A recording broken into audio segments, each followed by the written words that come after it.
እስቲ ዛሬ ደግሞ በምህንድስና በጣም አስፈላጊ የሆኑ ሶፍትዌሮችን ላስቀኛችሁ።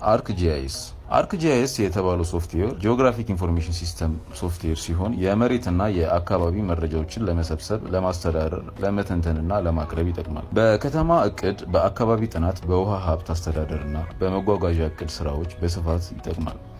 ኢንጂነሮች የመሬት አቀማመጥ፣ የመሬት አጠቃቀምና የውሃ ፍሰት መረጃ ለመተንተን ይጠቀሙበታል።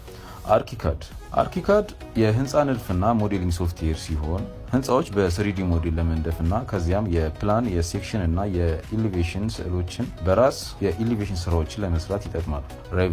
ሬቪት እንግዲህ እንደ አርኪካድ ለኢንጂነሪንግ እና ለአርኪቴክቶች የሚጠቅም ሶፍትዌር ሲሆን የህንፃዎችን ስሪዲ ሞዴል ለመንደፍና ፕላን፣ ሴክሽን፣ የተለያዩ ኢሊቬሽኖችን ለመስራት ይጠቅመናል።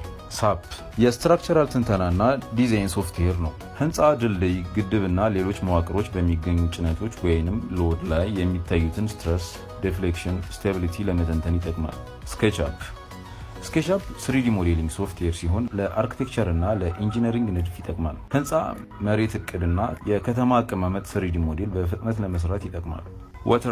ወተርካድ የውሃ አቅርቦት ኔትወርክ ሞዴሊንግ ሶፍትዌር ነው። ቧንቧ፣ ፓምፕ፣ ታንክ እና ቫልቭ ያሉበትን የውሃ ስርጭት ስርዓት ለመተንተን ይጠቅማል። ኤግል ፖይንት አውቶካድ ይህ ሶፍትዌር እንግዲህ ከአውቶካድ ጋር የሚሰራ የሲቪል ኢንጂነሪንግ ዲዛይን ሶፍትዌር ነው። በሰርቬይ መረጃ ማስተናገድ፣ የመንገድ አላይመንት ዲዛይን እና የመሬት ሞዴሊንግ ስራዎች ላይ ይጠቅማል። አውቶካድ የኢንጂነሪንግ 2ዲ እና 3ዲ ስዕል ለመስራት የሚጠቅም ሶፍትዌር ነው። የህንፃ፣ የመንገድ፣ የሳይት ፕላን እና የመዋቅር ስዕሎችን ለመስራት በስፋት ይጠቅማል።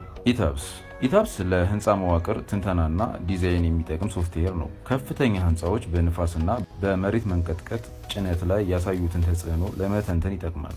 ሲቪል 3ዲ አውቶካድ ላይ የተመሰረተ የሲቪል ኢንጂነሪንግ ዲዛይን ሶፍትዌር ነው።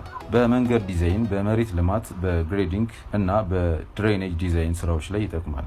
ሀሳብና አስተያየት ካሉት በኮሜንት ያጋሩ።